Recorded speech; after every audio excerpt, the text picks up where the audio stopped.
ఈరోజు టాపిక్ పఠనాభిలాష తగ్గుతుంది. సమస్య: రోజు రోజుకు మాలో పఠనాభిలాష తగ్గుతుంది. పుస్తకాలు పట్టి చదవడం అంటేనే కుదరడం లేదు. ఏదైనా సరే చూడాలి, వినాలి అన్న ధ్యాస తప్ప పుస్తకం తెరచి చదవాలి అన్న ఆలోచన రావటం లేదు. వచ్చినా చాలా సమయం చదవలేకపోతున్నాం. ఈ సమస్య కేవలం పాఠ్యపుస్తకాలకు మాత్రమే పరిమితం కావడం లేదు, అన్ని రకాల పుస్తకములకు వర్తిస్తుంది. స్వామి, మేము పుస్తకాభిలాషను మరియు పఠనాభిలాషను మాలోను మరియు పిల్లలలోనూ ఏ విధంగా పెంపొందించుకోవాలి చెప్పండి. వివరణ: నాకు బాగా గుర్తు. చిన్ననాడు పుస్తకాలు పట్టుకొని చదవండి అంటూ గద్దించే తల్లిదండ్రులు ఉండేవారు.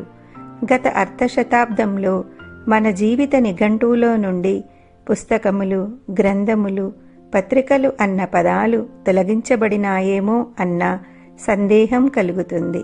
కారణం సాంకేతిక విప్లవం అని చెప్పాలి. ఇంకా మనలో మృగ్యం అవుతున్న ఆసక్తి అని చెప్పవచ్చు. మునుపు ఇంటికి ఉదయమే సమాచార పత్రికలు వస్తే ఇక కుటుంబ సభ్యులు చాలా ఆసక్తిగా కాఫీ లేక టీ త్రాగుతూ తలా ఒక పేజీ తీసుకొని మార్చి మార్చి చదువుకునేవాళ్ళు. నాకు బాగా గుర్తు ఈ దృశ్యం. అసలు సమాచారాన్ని తెలుసుకోవడానికి మరే ఇతర సామాజిక మాధ్యమాలు లేని రోజుల గురించి నేను చెప్తున్నాను. కానీ ఈరోజు సాంకేతికత పుణ్యమా అని పుస్తకాలు ఉండాల్సిన చేతుల్లో స్మార్ట్ ఫోన్లు, ట్యాబ్లు, కంప్యూటర్లు నిలిచిపోతున్నాయి. ఏది కావాలంటే అది కేవలం నోటితో చెప్పే మాట ద్వారా చేతిలో ఉన్న పరికరంలో మన ముందు అంతర్జాలంలో ఆవిష్కరించబడుతుంది. ఉదాహరణకి నాకు శివాజీ గురించిన సమాచారం కావాలి అని అడిగితే క్షణాలలో అడిగిన అంశానికి సంబంధించిన పూర్తి సమాచారం ఫోటోలలో, ఆడియోలలో, వీడియోలలో, పీడిఎఫ్ ఫార్మాట్లో, వర్డ్ డాక్యుమెంట్లలో మన ముందు ప్రత్యక్షమైపోతాయి. ఇక భౌతికంగా పుస్తకం చేతిలో పట్టుకొని చదవాల్సిన అవసరమే లేకుండా పోతుంది. ఇది చాలా దిగులు పడాల్సిన విషయం.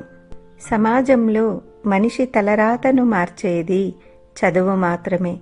పఠనమునకు బాల్యంలోనే బలమైన పునాదులు పడాలి. అలా జరిగినప్పుడే భావి పౌరులు దేశానికి భాగ్య విధాతలు కాగలుగుతారు. విద్యార్థుల మీద ర్యాంకుల కోసం ఒత్తిడి విపరీతంగా పెరిగింది. సిలబస్సు పూర్తి చేయడం, పరీక్షలకు సిద్ధం కావడం వరకే విద్యార్థుల జీవితాలు పరిమితమైనాయి. సిలబస్సు వెలుపల ఏమున్నదో పిల్లలను కన్నెత్తి చూడనివ్వని కట్టదిట్టమైన కాపలాతో వర్ధిల్లే ప్రైవేటు రెసిడెన్షియల్ స్కూళ్ల ఘనత చెప్పాలంటే ఒక గ్రంథమే అవుతుంది. సిలబస్ ఒత్తిడిలో నలిగిపోయిన పిల్లలు విజ్ఞాన వినోదాలను పంచిపెట్టే పుస్తకాలకు క్రమంగా దూరమయ్యే ధోరణి మొదలైంది. దేశవ్యాప్తంగా దాదాపు ఇదే పరిస్థితి. తెలుగునాట ఈ పరిస్థితికి పర్యవసానమే పిల్లల పత్రికలు మూతబడడం. కొన్ని తరాల పాటు ఆ బాలగోపాలాన్ని ఉరూతలూగించిన చందమామ, బాలమిత్ర వంటి పత్రికలు చరిత్రలో కలిసిపోయాయి. కొన ఊపిరితో మనుగడ సాగించిన ఒకటి అరా పిల్లల పత్రికలు సైతం కోవిడ్ మహమ్మారి దెబ్బకు మూతబడ్డాయి. టీవీలు, స్మార్ట్ ఫోన్లు పిల్లలను చదువులకు దూరం చేస్తున్నాయనే వాదనలో నిజం లేకపోలేదు. కరోనా లాక్డౌన్ కాలంలోనైతే దాదాపు 65% పిల్లలు పూర్తిగా స్మార్ట్ ఫోన్లకు, ట్యాబులకు బానిసలుగా మారినట్టు జైపూర్ వైద్య నిపుణులు నిర్వహించిన ఒక అధ్యయనంలో వెల్లడైంది. స్మార్ట్ ఫోన్లు, ట్యాబులు వంటి పరికరాల్లో తెరపై ఆడే ఆటలకు బానిసలుగా మారిన పిల్లలు కనీసం అరగంట సేపైనా ఈ పరికరాలను విడిచిపెట్టి ఉండలేకపోతున్నారని, ఈ అలవాటును మాన్పించేందుకు తల్లిదండ్రులు వీటిని దూరంగా ఉంచినా పిల్లలు హఠం చేసి సాధించుకునే పరిస్థితికి చేరుకున్నారని ఈ అధ్యయనంలో వెలుగులోకి రావడం ఆందోళనకరమైన పరిణామం. మొన్న మధ్య ఒక 15 ఏళ్ల బాబు ఇంట్లో సెలవు దినాలలో అమ్మ చేతిలోని స్మార్ట్ ఫోన్ వాడుతూ దాని బానిసగా మారిపోయాడట. ఓ రోజు తల్లి బయటకు వెళుతూ ఫోన్ కావాలని అడిగింది. వాడేమో నేనివ్వను అని మొండికేస్తే అమ్మ వాడిని మందలించి పుస్తకం తెరిచి చదువుకొమ్మని చెప్పి వాడి చేతిలో ఫోన్ బలవంతంగా తీసుకొని బయటికి వెళ్ళింది. అంత చిన్న అబ్బాయికి పట్టరాని కోపం వచ్చేసింది. కట్టలు తెంచుకున్న ఆవేశం వాడిని ఉన్మాదిగా మార్చేయగా వాడు ఇంట్లో ఉన్న ప్రతి వస్తువును తల్లి తిరిగి వచ్చేలోపుగా సర్వనాశనం చేశాడు. చివరికి చాలా బలంగా ఉండే రిఫ్రిజిరేటర్, ఫర్నిచర్, టాయిలెట్స్ కూడా పగలగొట్టేశాడు. ఇలాంటి పరిణామాలకు ఎవరు కారణమంటారు? మనమందరం అనే చెప్పాలి. ఎవరిలో అయినా పుస్తక పఠనాసక్తి పెంపొందించాలి అంటే ఈ క్రింది సూచనలు గమనించాలి. సూచనలు: పిల్లలను ఓపికగా దగ్గర కూర్చోబెట్టుకొని కథలు చదివి వినిపించడం, వాళ్ళ చేత చిన్ని చిన్ని పాటలు పాడించడం చేయాలి. తల్లిదండ్రులు పిల్లల ముందు ఎప్పుడు కూడా స్మార్ట్ ఫోన్ మరియు ఇతర మాధ్యమాలలో తలమునకలు అవ్వొద్దు. ఇంట్లో తప్పక కొంత సమయాన్ని అందరూ పుస్తకాలు చదవడం కోసమై నిర్దేశించుకోవాలి. అన్ని పాఠశాలలు పుస్తక పఠనం కోసమే ఒక పీరియడ్ నిర్వహించాలి. అన్ని పాఠశాలల్లో పిల్లలకు తగిన పుస్తకాలతో కూడిన లైబ్రరీలు ఏర్పాటు చేయాలి. పిల్లలు పుస్తకాలు చదువుకోదగ్గ వాతావరణంను మనం ఇంట్లో మరియు బడిలో కల్పించాలి. టీవీలు, స్మార్ట్ ఫోన్లకు బానిసలుగా మారిన పిల్లలకు స్కూళ్లల్లో బోధించే పాఠాలు ఎలా తలకెక్కుతాయి? ఇది గమనించి ఇంట్లో సమూలమైన మార్పులు చేసుకోవాలి. ఇంట్లో అందరూ చేరి ఆ వారంలో చదివిన పుస్తకాల సమీక్ష చేయాలి. అప్పుడు అందరికీ ఒక విధమైన ప్రోత్సాహం లభిస్తుంది. పిల్లలు చదివిన విషయాలను మళ్ళీ వాళ్ళ చేత చక్కగా క్లుప్తంగా వ్రాయించగలిగితే మనం విజయం సాధించినట్టే.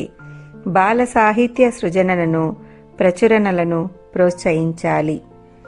పిల్లల చదువుల తీరుతెన్నులపై 5 ఏళ్ల కిందట నిర్వహించిన సర్వేలో దేశంలో 6 నుంచి 17 ఏళ్ల వయసు వరకు గల పిల్లల్లో కేవలం 32% మందికి మాత్రమే సిలబస్సు వెలుపలి పుస్తకాలను చదివే అలవాటు ఉంది అన్నది తేల్చారు.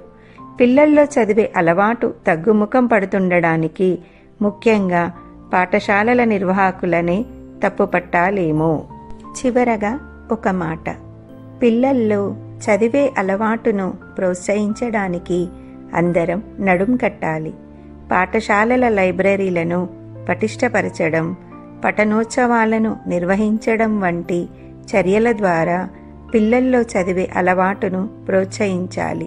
ఇలాంటి కార్యక్రమాలు సత్ఫలితాలను ఇవ్వాలంటే ఇంకొంతకాలం వేచి చూడక తప్పదు. ఇలాంటి కార్యక్రమాలు ప్రారంభించిన వెనువెంటనే సత్వర ఫలితాల కోసం ఆత్రపడకుండా మొక్కవోని దీక్షతో కొనసాగిస్తే తప్పకుండా సత్ఫలితాలే లభిస్తాయి. దేశంలో పిల్లల్లో పఠనాభిలాషను, చదివే అలవాటును పెంపొందించే కార్యక్రమాలను చిత్తశుద్ధితో చేపడితే కొన్నేళ్ల తర్వాతనైనా సంపూర్ణ విజ్ఞానవంతులైన తరం తయారవుతుంది. పిల్లల్లో పఠనాభిలాష పెంచేందుకు అందరం ముందుకు రావాలి. ఈ తరం పిల్లలకు స్మార్ట్ ఫోన్లు, ట్యాబులు వంటి ఎలక్ట్రానిక్ పరికరాలు అనివార్యంగా మారిన విషయం వాస్తవమే అయినా పుస్తకాలను మింగేసేంతగా వీటి వినియోగం పెరిగిపోయే పరిస్థితులను నిరోధించవలసిన బాధ్యత పూర్తిగా పెద్దల మీదే ఉంది. ఈ విషయంలో ప్రభుత్వాల కంటే ఎక్కువగా తల్లిదండ్రులు, ఉపాధ్యాయులే గురుతర పాత్ర పోషించాల్సి ఉంటుంది.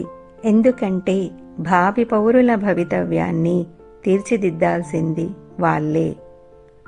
ప్రేరణ మంత్రం: పఠనం మనిషిని పూర్తి మానవుడిగా తీర్చిదిద్దుతుంది. చర్చ సంసిద్ధ మానవుడిగా తీర్చిదిద్దుతుంది.